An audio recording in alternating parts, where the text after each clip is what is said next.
Salutations. How are you? Thank you for being here and thank you for being you. I wanted to come on here today. I was called to bring a message for those of you watching. There was a very, very potent and almost disturbing sign that I received, and to the point where I even became afraid and wanted to hide, and maybe didn't even want to show my face on videos like this. And I refuse to live my life in fear. So I am alchemizing that, working on that, working through that.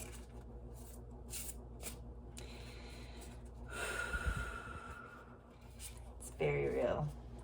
So I wanted to share a message with you today from the Oracle of the Seven Energies by Colette Baron Reed. And we have a couple of cards here. I have a major card and then a clarifying card that I've just pulled here. So we have bearing fruit.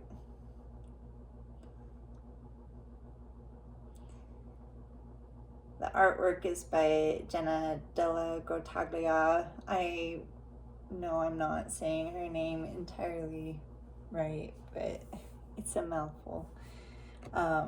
Beautiful artwork though, yeah. So we're bearing fruit. We have sown the seeds of what we are manifesting, and it is here, it is now. We are bearing this fruit. It's here, ripe for the picking, ready to eat. It is ours. We deserve it, and there's no one here to disarm us or alarm us or take things away.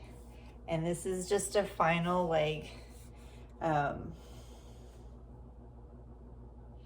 showing of the self, truly you are past this. Yes.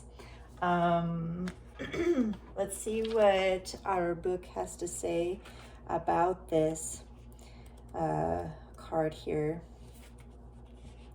And this is from Energy 2 of the Oracle of the Seven Energies.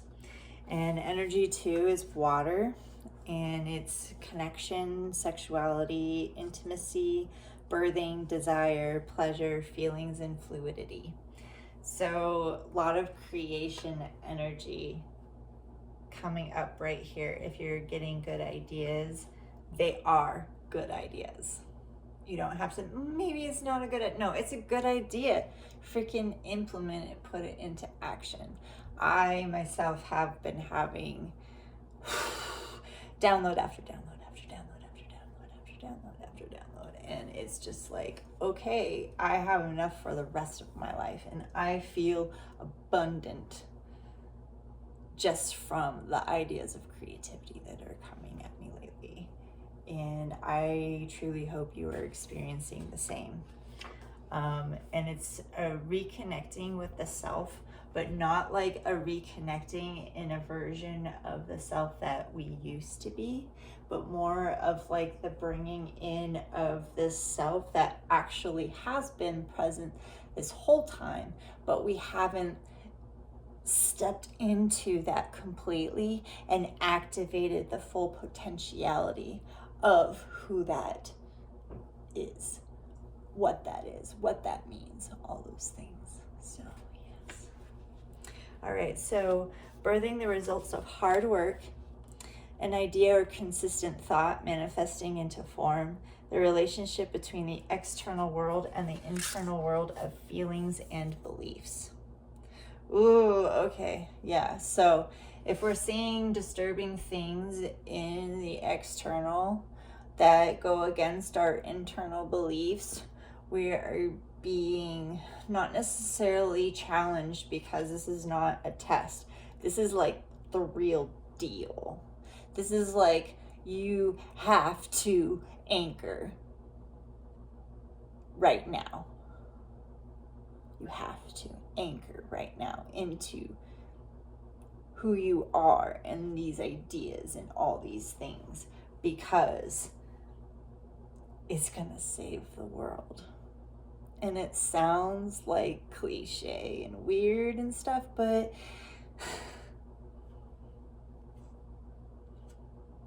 it is what it is.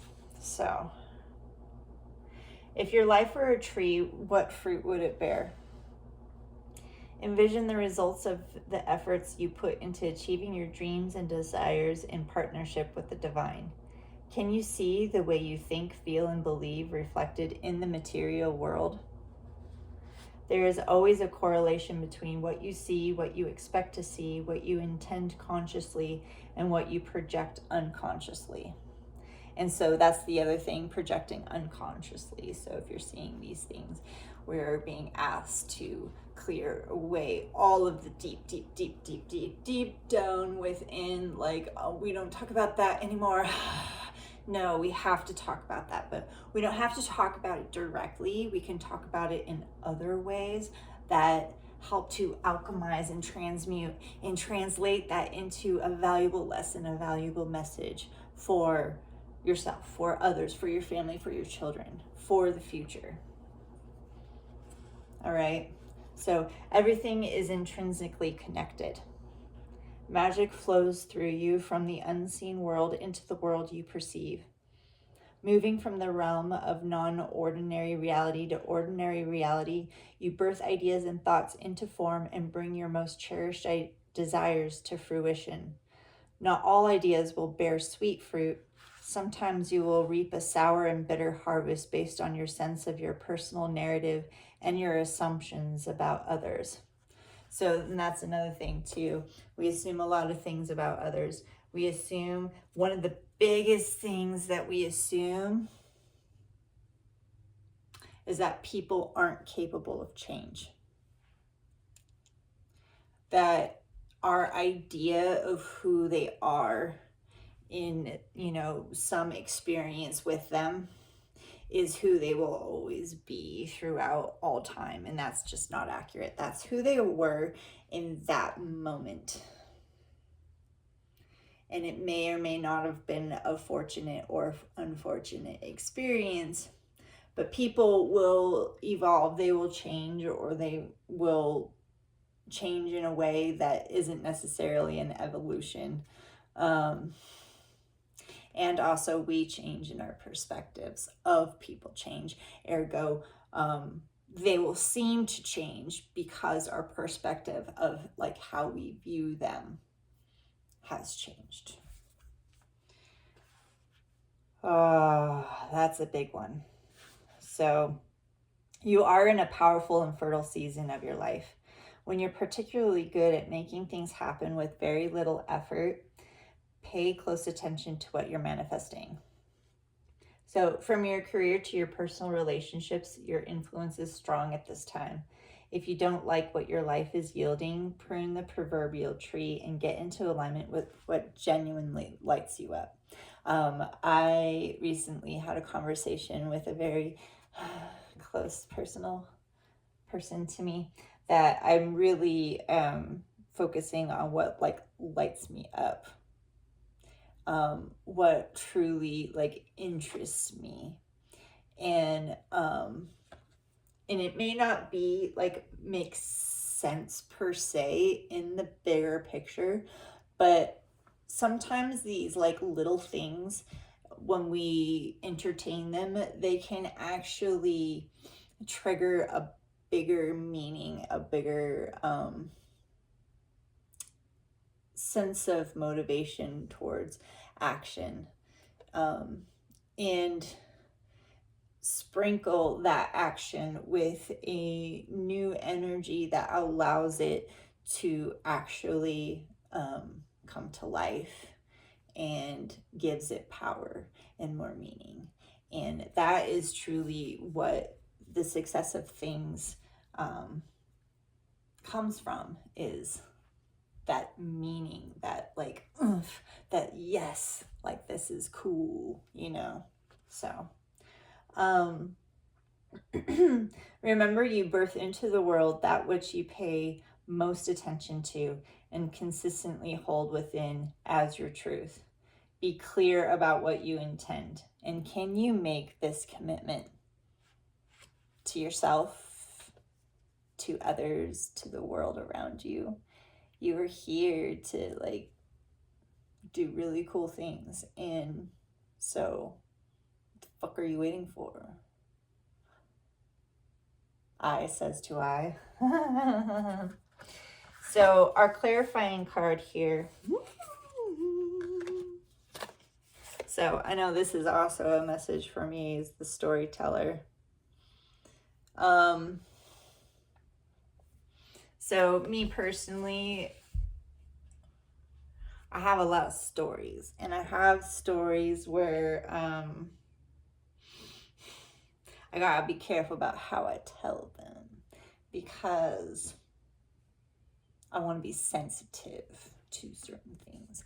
And so being able to tell a story in a way that is creative, and you know what happened, like it tells the story of what happened, but doesn't like, it's not like a point blank, like black and white, like naming names and saying actual things. And that can be actually very cathartic to your healing process, telling your story in a creative way. So writing poetry, writing songs, making art, building something, giving service to others, and in that capacity offering them advice or pearls of wisdom, not necessarily telling them what to do, but just a perspective that comes from a relatable sense of experience. And that's, like I've always said, and it comes across as kind of a messed up thing to say, but it makes my pain seem worth it. And I will come up with a better way to say that, because I don't necessarily like that. It gives my pain value. It makes it worth it. It, like, I don't know. There has to be a sense of ownership to it, because keeping it separate from you, and like that happened to me, it keeps you in victim mode, and it keeps almost the cycle perpetuating. Things happen to me. Things happen to me. No, bitch, you have the power to create your world. You have the power to alchemize, to transmute, translate that shit into something that is useful, that is not gross and dirty, that's not going to attack you, but instead wrap you up in motherfucking love. Okay? These things are possible. And downright probable. It's just the way I've observed it so much in others and in myself. It's just the way, it's the formula, it's the way it is. So finding a way to tell who you are and your story through these gifts that you bring to the world. Yes. Oh, and it's number 17. That's a special number for me personally. This is definitely also a message for me, but I am sharing it with you because there are many of us here that are going through a same or similar journey. And I see you, I know you, I am you, I feel you, and we are doing this. So, identity, positive self-definition, and teaching others how to treat you through the stories you tell about who you are. Do you know the story you tell others about who you are? You are a unique being with unique talents, and a story unique to you and your experience. In fact, your destiny can be found in the way you weave together these threads of yourself in the world. If there's anything in your life you want to change, then it's time to adjust the story you tell about yourself. Perhaps you are too self-depreciating or apologetic about how you shine, minimizing your power so others will accept you. Perhaps the way you voice your expectations diminishes your ability to succeed, or you are too willing to tolerate a less than supportive environment. It's easy to be in denial when it comes to others and their behavior toward you. Understand, however, that you teach people how to treat you through how you talk about yourself. Once you recognize what story you're telling others about how to treat you, you can tell a different one. What if you could connect to your true power as a co-creator of your reality? See? The story originates in your mind. How you think, your conditioning, and past experiences. How you view the world and what you expect to see in it. The truth is, you have everything you need to tell a new tale and weave more blessings into the world as your unique contribution. In fact, practice speaking of your amazing success and your overflowing abundance. Oh, I'm so abundant. And all the love that surrounds you. Soon the outer world will tell the same story back to you.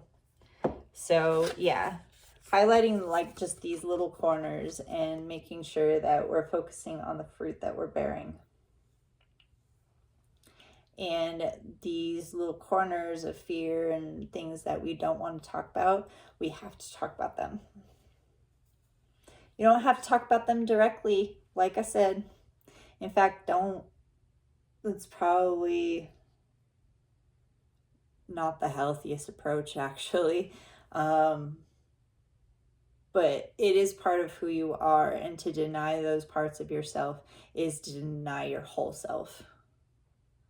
And we can't bear the fruit unless we're acknowledging the full story.